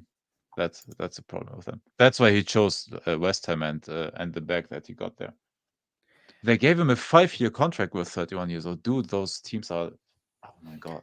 Kenny, your question is the easiest answer. My ass wants him on a plane gone 3 years ago. Honestly, if we didn't have to revamp the whole team already in this summer, I think he would have been gone this summer. But we had so many other areas we had to work on that. Like there wasn't time to find also a new striker or scout a complete new striker. I think that was the problem with him. But I mean, you say that, but then I also don't think we needed anything too crazy. I just I don't know. I Maybe I'm don't just think such you a need hater. but yeah, you have to think. You have to find a club, and Sure. like you know how crazy his salary is right now, and you have to find a club number one that is paying a fee, and a club that is willing to pay his salary as well. And other teams are scouting as well, and they will look at his numbers and at the money he wants, and they will also do like a calculation of if it's worth to get him, because PSG wanted to get him a year ago, and instead they went to Colomboigny and paid 95 million to Frankfurt for him, and they got on top Gonzalo Ramos from Benfica on loan with obligation for 75 or 80 or whatever. Yep. They have so much money on the striker position, and they completely looked over Vlahovic, even though there was some connection to PSG. Yeah. So wanna know- you wanna know the there proper isn't a way. there isn't a market for him. The proper way to get one is you buy one for 20 million, you build them up for 2 or 3 seasons, and that's Exactly. it's called the Lautaro Martinez. They purchased him at 2018. They built him up a couple of seasons, got more consistent. Look at him now, the highest rated striker for Serie A in FIFA or in EAFC. It's kind of how it works. The only teams that can afford to purchase pre-made strikers already are Real Madrid and Manchester City. Those are the only 2 teams. Maybe you can throw in Bayern Munich, because it does not work. And by the Especially way, for I Serie told A. you all, Bayern is looking damn good again. Bayern is looking really good again. I still think they finished 4th. Ah, Just in spite of you. fourth You was picked actually Marseille for League 1. I will Yeah. never forgive you for that. And right now it's looking good, huh? That's why I counterpicked you with Arsenal. Oh my god. You Hey, guys. and goddamn Liverpool lost to Nottingham Forest, making it Exactly. all oh my god. Chiesa At or Anfield. Diaz's Oh my backup god. would have won them that game. Oh my god, at Anfield. Could you imagine though if Arsenal does do us a salad and we'll buy Dusan for like 30 or 40 million? Dude, and it's crazy how good Manchester City is looking again, man. Everybody was thinking, oh, they Because- lost it's their because it's Haaland. backups. They No, lost it's because their it's backup Haaland. striker. It's because of Oh Haaland. my god. It's But they're because of still Haaland. looking good.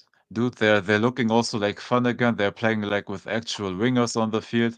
They even set like Bernardo Silva on the bench to play Savinho, and on the right, Grealish on the left. Dude, Manchester City looks like fun again, which is crazy because you know how boring their style was, the midfield playing the ball around and this and that. And now they're using actual wingers again and speed and damn. Because I think, to be honest with you, I think the starting players for the Portuguese national team are all overrated. Except of Ruben Diaz, maybe. He's one of the maybe best him. defenders right now. Like, he's crazy. But Bruno Fernandes, sorry, trash. Bernardo Silva, you can argue, is really good, but he doesn't have like a bang on position because sometimes he's roaming between right winger and offensive midfielder. He's too fluid. It doesn't help. And he's small. Like you can That's funny. you can Dill it push him out. around. Dill at least Bayern. By and the way, Bayern he are scored suddenly today. back. Manchester United won today 3-0, and he scored. Random question because I just thought of it seeing Delight's name there. Would Delight beat Gatti for the spot? No. No. Ironically, Gatti. the list would have played Bremer's spot.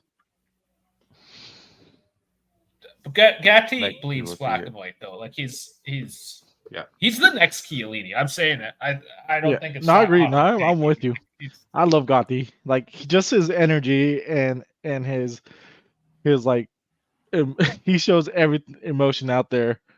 You That know this. dude- Go ahead, Bones. Sorry, Bones. No, it wasn't much. I was just saying that dude's just like you got. He makes you love him on the squad. You know, it'd be a really good what if, and it kind of goes to Kenny's comment there. What if like Ronaldo didn't leave that first season with Allegri and just became a 9, and we never purchased Keane? The crazy thing Dusan. is he Oh, became a 9 1 year later at Manchester United. Yeah, what do you Like to an Man actual United? 9. So like, could you imagine if he actually played a 9 behind Morata, Dybala, and Chiesa? Yeah. Like I think that season It would have can't be been worse. I don't think it can be worse. That would have been a hell of a what if. Like seriously, that would be Chase- probably one. Speaking of what ifs, though, JC's asking how long till Chiesa makes his first goal. How long till he makes his first appearance? Hey, The question is, when is the next Carabao Cup match? in December, I believe it's. Oh, so that's where that's my the answer. Carabao. No, sorry. In January starts the FA Cup. I think the Carabao Cup starts in October or November, if I'm correct. It's the only time because he has Around fitness that time. issues. He has fitness issues already. He's not even slated to make the roster until October. Yep. Apparently, he has fitness issues, or fitting Yes. his dick in his mouth. But Yeah, and the intelligent guy thought to schedule his wedding like right before the season starts. We Intelligence know, monster. yeah. Listen, okay, Dumbass. come on. Move away, guys. Step away from the Chiesa. Who? You mean Luis? You mean Luis Diaz's backup's backup? Yeah. By the way, my opinion was always, honestly, Dybala as a cheap option. Like if the Koopmeiners deal was too expensive or would have fell through, damn, Dybala in that position for 12 million. Oh, brother. Yeah, 3 million a season too. Hey, dude, give me 18 million plus Dybala, and here's You know, if his dumb ass was willing to keep like either like the same wage or get like maybe just $1 million more at tops, he probably would still be here. Yeah. Yeah. But what? How Until much of they that? kicked him out. How much of that is his taken advantage by his agent or whatever? It's it's- these yeah. agents are, oh my god, these agents are bending these players in like in these days, like they're bending them like over their Okay, Yeah, legs but listen, and his Yeah, because dad, it's claps on the cheeks, dude. it's the same but situation where's with his Rabiot. dad, right? Yeah, Dude, yeah, it's the Okay, same but situation. his family. Like, where's the family? Chiesa They got should fucked know. by his agent, man. Yeah, but at the end of the day, though, guys, you're paying that representative to represent you. You still have the Yes, final say. Yeah, but you also My got to problem think like is- I I was can't. gonna say, I have a hard time sitting here saying that it's all the agent's fault because you're paying them to represent you. yeah, When I but am Yes. paying someone to represent me, I say, Yes, "Hey, but Dash, this is what I'm yes, saying. Make it work." yeah, but yes. what I was gonna get at is you still follow them because you expect them to be a guide. You know, they're supposed to be the one informing you. It's like, hey, this is how it'll probably go. They're You're glorified following their lawyers. experience. They're glorified lawyers. Could That's I what No, it just is. say that No, absolutely, Dash. They are if you glorified want to, lawyers, but the problem is these players today want their agents to think for them because they don't want to take care of of anything themselves. They don't want to have the responsibility, and that's why they are but getting that those means you're not agents that are fucking doing elite. literally everything. You're not elite. Look at Ronaldo. You want to talk about the best players in the world? Look at Ronaldo. How many businesses does he own? That man can Multiple. think for himself. You know, I'm not the biggest fan of Ronaldo. You know, think of him what you will, but that guy runs businesses. He can think for himself. If you want to be the best of the best, you need a fucking head. Yeah, And I'm Max. sorry, with Chia's situation, he had a father. Did he? Is his His father? dad was either doing everything completely for him. absent? And that's the thing. Like, what's What's the the issue? same thing with You are not Dybala? elite if you can't think. Same thing with Dybala.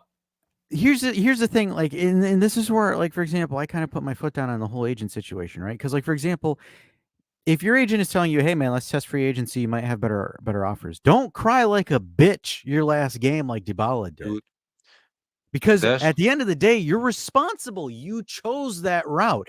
If your agent says, "Hey, you got better markets on free agency," no, I don't really care about that. Let's see if we can work a team-friendly deal. I want to stay here. This club has done everything for me. I want to be here. Let's make the numbers work. If you can't make it work, I'll find someone else to do it. That is called taking control of your own situation there. Like if your agent says, "Oh yeah, you can let's test the free agency market. Let's see if we can use that to get you a higher salary." Then if that fails, if that doesn't work, you don't have the right to cry like a baby on Chiellini's last game because that's what he did. But the difference is Chiellini actually left to retire. You just got hoed out because the organization was like, "Nah, dude, we're not paying you 10 plus. You're nuts for that salary."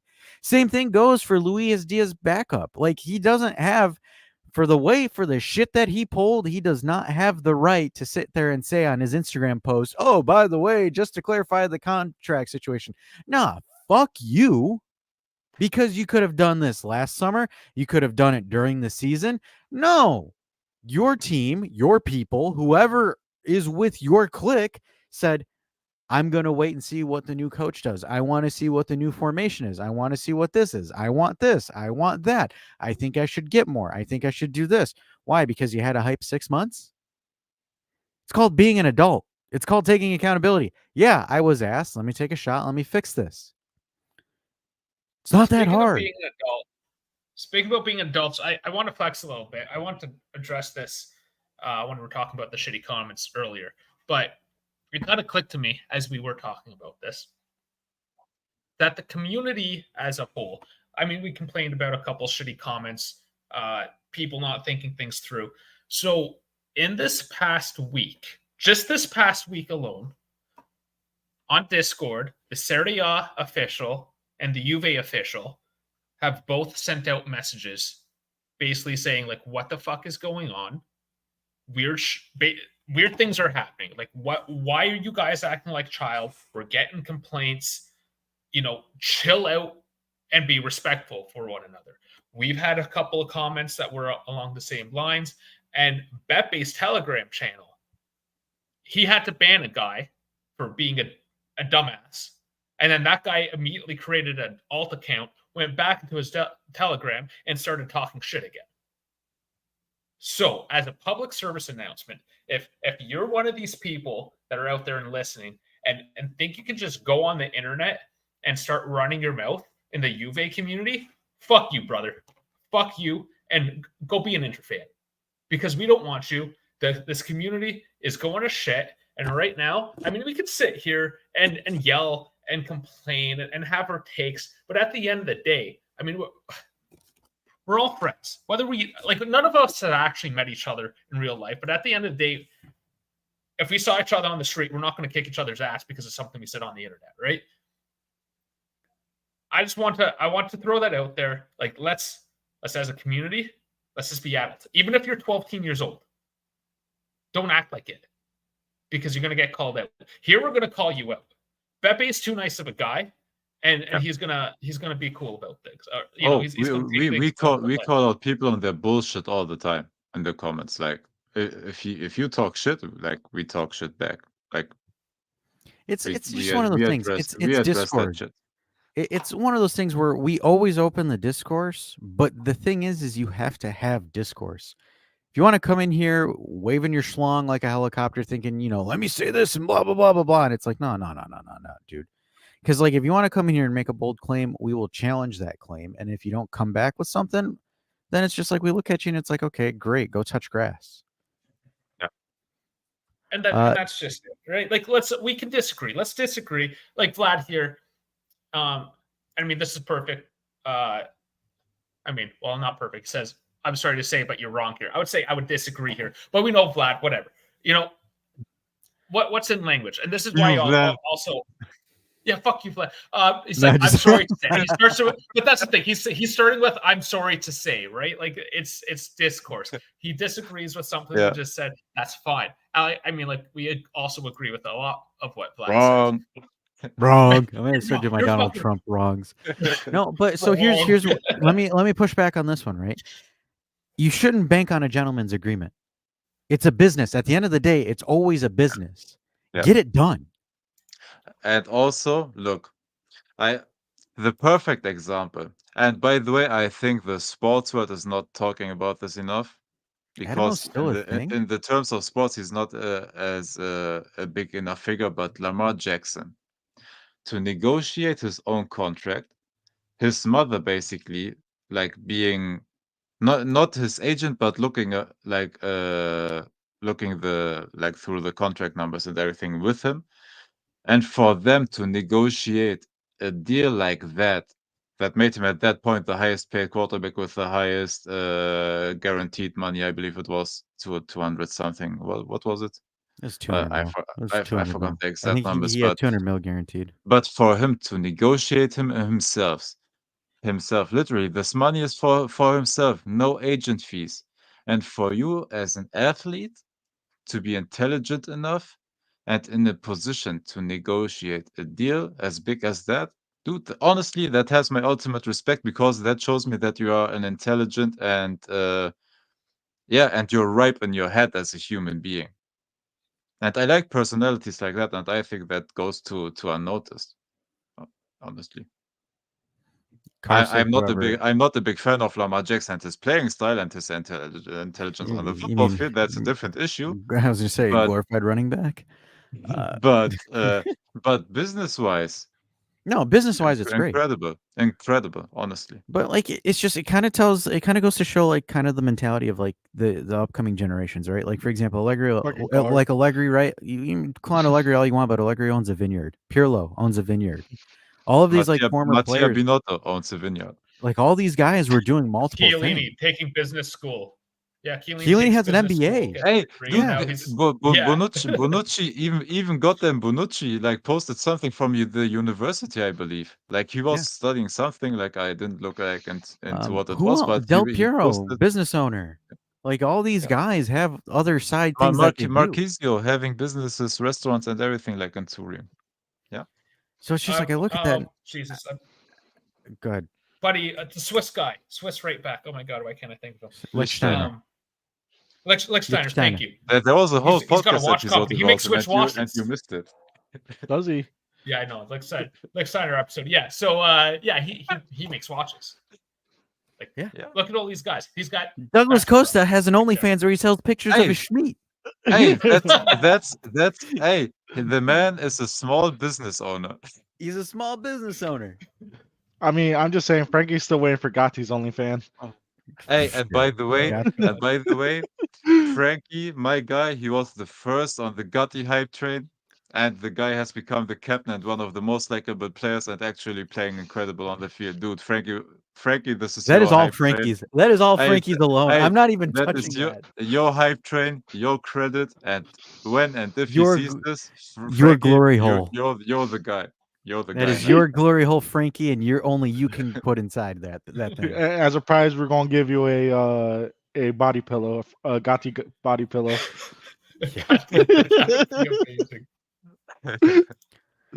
All right. In realistic terms of what things that we lack, first phase buildup. One, a superior first phase buildup. Gatti and Bremer not being good on the ball is ailing our buildup. Is it though? No, Like is it He to a just- point where it's like concerning? I don't know if it's Look. that much. Can it be improved? Sure. Yeah, no, I You're think it can, right, right? like Like I Gatti- don't disagree with Gatti that. and Bremer can improve. Yeah, but I don't think that is. It still seems to get. It's the Because, like- midfield. There's still an issue at the midfield. I think like it gets past the defensive phase. We're goes to not the having midfield like, for and then what? example, it's not because it's not like we're like struggling with transitioning the ball from the fullbacks, the center backs to the midfield. It's the midfield to the third phase where the issues are happening. I think yes. Because, like, for example, there's times like, for example, today when I was watching the game, I saw Gatti dribble and take the ball forward. Like, I've seen Bremer beat players on the ball. Like, I've seen them both do that, which I think, like, right now from that aspect of it, I think, to be honest with you, I think let's wait and see the product develop and then see really where it is as an issue right now. I think the finishing phase is the biggest concern right now, is because you need someone to put away half chances. You need someone to step up and come in the clutch in moments like this. I think that's more crucial. I honestly, like, for example, when you start looking at like ball playing, because I've been seeing people say that, ball playing center back, and it's like, what is a ball playing center back to folks? Like, what is their scope of it? Like, for me, a ball playing center back is someone that's able to beat someone on the dribble, that's able to lay lateral and diagonal passes. Like, is a ball playing center back like a center back that's throwing a 40-yard dot on the pin? Like, that's I want to know what the scope is. That's what I'm curious. I think the problem is, look, I think we can all agree that, for example, Virgil van Dijk is the full package as a defender. Incredible defender, dribbling. He, like, of course, not as much anymore, but he had speed, his dribbling, his passing, his defending. Like, he was the full package. And people speaking about the ball carrying or ball playing center back expect a Virgil van Dijk that is equally as good, like in both phases, offensively as defensively. But not every defender is that. And if you get a defender that is a great ball playing center back, there is a lack in defensive stability. So you have to weigh the pros and cons, the cons of it. And yeah, and that is what you have to weigh against each other, because not every defender is a Virgil van Dijk. Because, like, for example, to follow up on that, I would say, like, for example, my opinion, I would consider Sergio Ramos a ball playing center back. But was Yeah, Ramos full, like an full accurate? package. Was he accurate with like moving the ball? No, he wasn't accurate at doing that. But he was able to have that multidimensional play. But that's where I want to know what the scope is. So So for example, Dayo Upamecano from Bayern Munich is numbers-wise one of the best on-ball defenders in Europe. And like his passing numbers, his numbers like from crosses, his passes into the final third as a defender, all incredible numbers. But I think all of you like have watched Bayern by now a couple of times in the Champions League, and he's costing them time after time, causing penalties, like having blunders defensively, like struggling to stay on his feet, even some of the time. Yeah, see, Jake knows it. We've got Upa the fire. Maguire. Like Maguire. defensively, he has lots of concentration issues and everything. But on the ball, he's great. And when people talk about ball playing center backs, they are overlooking that they come with a huge risk defensively. well, And so we like have the defensive stability, which is, in my opinion, more important. And now you can play creatively around that issue. Like have two defensive anchors, which Gatti and Bremer are right now, and try to play around that with Cambiaso, for example, or with Kalulu, who are moving forward and involving themselves into passing, or pull one of the sixes down, for example. but Like you can play around that, but so have the defensive stability set up first, in my So opinion. I kind of because like yeah, and I think and that's the most important thing, right? Is if you have a stable foundation, then you can branch out a Yeah. little bit. But like for example, so I think his scope was Calafiori bulldozing into the midfield, created an overload for Mota. So I saw Bremer do that numerous times today. I've seen Delit, good lord. I've seen Gatti do that numerous times as well throughout these last 4 games. Like that's there. So is that like by default what it is? Because like for example, it's different, right? Because like Vlad is saying that again, Bonucci's a ball playing center back. The difference is Bonucci could hit a 40-yard dot in his prime. Like Bonucci's passing ability was ridiculous. Yes, Like that's one of the rare things out there was Bonucci's passing, but to compensate for Bonucci's passing was Chiellini's defending. exactly. So to do that, Balance. you need to have the right mix. And the issue is you get a Pau Torres, you get someone that can do that. Are they able to mesh positionally well with Bremer for them to do that? Versus right now, Gatti is meshing well with Bremer defensively. I think out of all of your center backs, I think Gatti is going to be the one that will develop into a ball playing center back. Because the other thing that folks need to understand is this is Gatti's 3rd/4th season in Serie A. Yep. So he's only going to grow. I don't think he has a ceiling that we've seen yet. Gatti has He's played in the grown so midfield. much. Gatti has played in the midfield. Gatti has played in different positions prior to being a center back. So I think let that gel for a minute. Because like for example, Bonucci at Gatti's age wasn't at Juve when Bonucci was at Gatti's age. So I think that's going to come with time. I don't think it's something that we need to break the bank and go for it. Because like for example with Calafiori, right? Calafiori has made some pretty bad positional errors. By the way, Yeah, a bench option only for Arsenal and now injured. Yeah, that's the other thing is sure. I mean, Calafiori, he has a lot of positives, but there's a lot of liabilities there. One of which Yeah, he has also is his he going to be defensive healthy? struggles. But he So- has to be able to even show up because he's injured a lot. Too, So right? let's continue There's this. a package there to look at. Let's continue this this discussion here. Yeah, but Bremer isn't good with playing the ball at his feet of our player's final third after darting ahead. So here's the issue with that, right? That requirement. When we have a team of air quotes, a Dusan, a Koopmeyers, Conceição, Yildiz, Nico Gonzalez, Douglas Luiz, Thuram, Locatelli, Fagioli, Yildiz. When you have roughly about 10 options, you shouldn't need your center back to be the one that's making the dribbles and plays there. Especially because like the difference between Bologna and Juve, if you look at those Bologna wingers compared to the Juve wingers, miles ahead. It's one of those things that, like, if you're building a FIFA team and you had unlimited budget and you can just like reload your save so they accept your transfer offer, because I mean, we did try to do this, right? We tried to get Calafiori, we tried to get to Debo. I mean, real life happened, and we didn't get them. Yeah, is there room for improvement? Yes, I don't think we're disagreeing that we can do these things, but this is what we have right now, and I think collectively here on this panel, we think there's definitely bigger issues that we need to invest in before we invest in our center backs. Because here's my concern with the statement, right? Because so for example, say that you're playing this high up. So we have everybody up here. If you need one of these two guys to try to make an attempt at dribbling or doing something in here, you've already done something wrong. Tactically.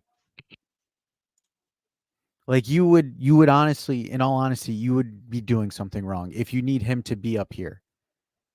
Like if you need Bremer to be this far up, or if you need Gatti to be this far up, there is something wrong tactically there. Because what happens is if you're playing this high up and something happens, because Serie A is different than the Premier League. So like, for example, you're using Arsenal and Manchester City for your argument there, where it's a lot more open. But in Serie A, you're going to see teams like Empoli that are compact like this. If you leave your lone center back like that, it needs one good through ball and a pacey winger, and you're dusted. Mm-hmm. And if you want to compare us to Manchester City, that's a bit disingenuous as well. But I have an answer to that. Look, do you hear me? Like, is my sound okay right now? It's a little muffled. Not really. Oh. No, but just let me say this quickly, because in order to overcompensate, yes, they have ball-playing center backs. Like at Manchester City, Akanji can play with the ball. Ake can play with the ball, who's injured right now. Kyle Walker as a fullback can play with the ball. Now they're playing Rico Lewis, who's great on the ball. Diaz is great at the ball, and John Stones is a hybrid defender and the six who's great at the ball. I agree with that. But in order to do that, they have to play, and you see they are doing that, minimum 3 center backs. And Arsenal is even trying it with 4 center backs because they barely play Zinchenko, who's one of their like only actual fullbacks that they have in that sense. In order to compensate for the weakness. You sound completely cut out. I think your microphone. Yeah, he completely cut out. Fucking guy. I mean, we're hitting that 2-hour mark here. Yeah, I think we'll finish it on this one, but like kind of this discussion here. But that Bastoni is not that good of a dribbler. Like Bastoni, what happens with Inter with them is Bastoni overlaps with DeMarco or overlaps with the midfield. Again, that's not really ball playing. They're just overlapping and moving. And it's the same thing with Pavard as well. You're not seeing Pavard and Bastoni just absolutely cook people on the dribble. And again, the way that Inter play versus the way that Motta play are totally different. It's very, very different. Because Inter is looking for quick, intricate passes to go off a counterattack. Whereas, like, for example, with us, we're having the ball, we're facilitating the play, we're doing plays, we're moving around. Inter, by 3 passes, they're expecting a shot on goal. German Dave, are you back? I think I'm back. Like, yeah, you're back. You're back. Okay. I don't know if you wanted to finish your thought or not. Yeah. So right now we're at Inter and Bastoni and Pavard. Yeah, no, I just wanted to finish the Manchester City and Arsenal points. And it is because, look, all of the defenders are great at the ball. I think we can agree on that. Like that is common ground for all of us. But still, in their system, what they are doing, because you have to think about Arteta is coming from the Pep school, so they are playing a nearly identical style. And what they are doing is still having minimum 2 center backs on the center line. Like they're barely ever going over that line, to still have at least 2 defenders there to keep their back clean, like basically their own half clean, so they don't get run over or countered against. And this is what you have to do, like For us, it is Bremer and Gatti, for example, who are holding the last line. And sometimes Locatelli is switching back and forth into that. And the players that are pushing forward are Cambiaso on the left side and Kalulu, who is basically a center back playing right back, who is also pushing forward, or Savona, who has also the size of an actual center back, but is also pushing forward, for example. And the thing that you need with that is having two cover players, which is basically Gatti and Bremer. All right. So because we are coming up to the 2-hour mark, we keep our shows to 2 hours. It's kind of a rule we try to keep hard and fast. There's also technical. So we got one issues last behind question though. I don't think we're Well, gonna that's get why I'm clip-heads. gonna. Yeah, that's why I'm gonna invite everyone to join the Discord and continue that conversation because we can't go on forever, guys. Sorry. I mean, this was great. I wish he came in earlier. So on that note, please subscribe. We will hit this again midweek. Get into the Discord. That's the barcode right there. Everything is down in the description as well. We got 20 seconds. So Dash, anybody last words before I cut you off? Nope. Love you all, guys. Join the This is good that Discord. I can join in once again.